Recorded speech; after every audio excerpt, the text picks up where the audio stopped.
Al grido di "Io sto con i Marò", un gruppo di militanti appartenenti a Casa Pound si sono dati appuntamento a Montecitorio a Roma. Il gruppo, sfilando la pioggia battente, ha voluto recriminare l'incapacità del precedente governo Monti di far fronte alla vicenda. Solidarietà da loro espressa quindi nei confronti dei fucilieri di Marina Massimiliano Latorre e Salvatore Gironi, sotto processo in India. Secondo alcuni dimostranti, il governo avrebbe affrontato con poca risolutezza la situazione, palesando la sua scarsa autorevolezza a livello internazionale.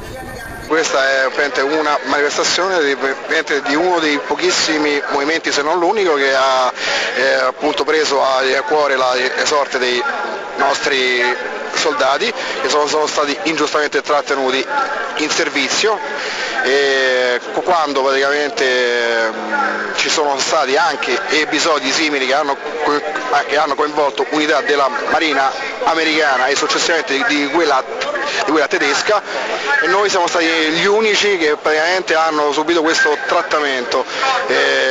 Questo è a dimostrazione del peso pressoché nullo che ha praticamente il governo italiano nello scacchiere internazionale, ed è l'ennesima riprova della mala gestione quasi farsesca che ormai la classe politica italiana gestisce le sue situazioni sia interne e qua soprattutto esterne. Il gruppo dei manifestanti ha esposto due immagini.